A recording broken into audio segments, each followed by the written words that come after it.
Hello, in this video we'll look at continuing on from the last video, and we're looking here at the form that you saw in the previous example.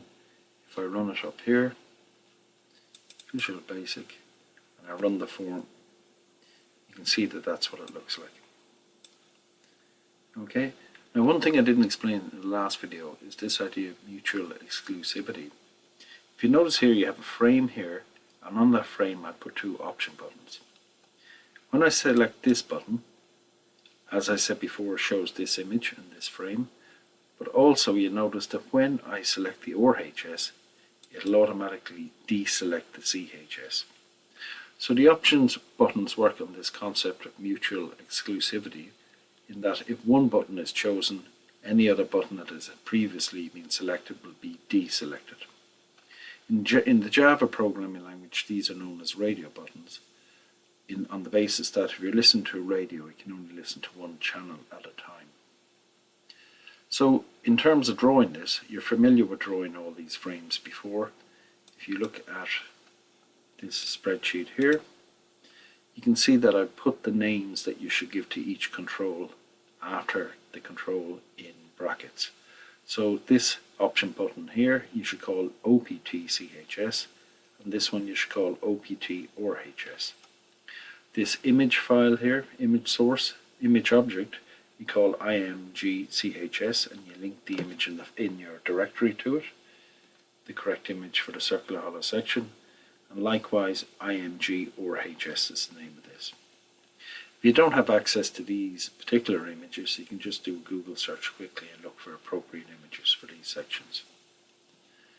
Also, you have the frames over here, so you're familiar with setting all of these up before. These labels you don't need to give a name to, but this text box you should call text diameter. This text box here is text T underscore CHS, because it's the thickness of the circular hollow section. Down here we have breadth B, so text B is fine for that, text D is fine for this, and text T underscore RHS for the rectangular hollow section thickness. The output screen down here we have text I, and these command buttons, I call this one command calculate SMA, SMA standing for second moment or area. I have command clear here, which will clear all these text boxes that are populated with some values, and exit should unload the whole application, the whole form. So the only one that's kind of new here is this one that you haven't seen before, so I'll just give a quick demo of how that's done. So if I start off a new user form, and I can just expand it out, the first thing I need to do, as I said before, the option buttons have to be put inside a frame. So if I call that, what did I call that here? Frame section I called it. So if I call it F or A section, like so, I say choose section or hollow section or whatever you choose to write.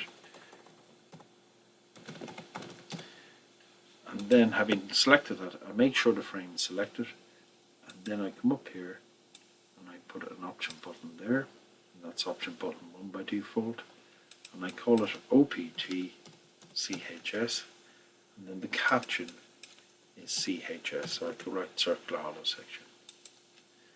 So likewise I come here, I click here again, I map out a second one, so I click on the option button, which is that symbol, and this one I call OPT RHS, and I put in RHS here. Now I'll just show you if I added another one, and if I made this one I-beam,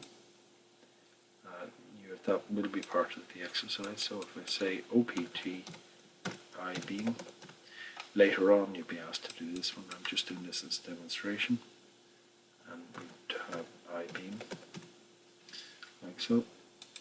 This shows you the idea of the mutual exclusivity. If I click on that one, then I click here, it automatically deselects that option, and if I click here, it automatically deselects that option.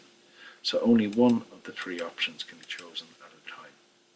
I'm only showing this one as a demo, it's not included in this first exercise that you're doing.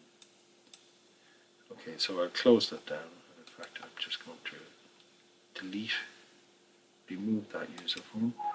I don't want to save it, so I'll just say no, and it's gone. So the rest of these, that's just showing you how to do the option buttons.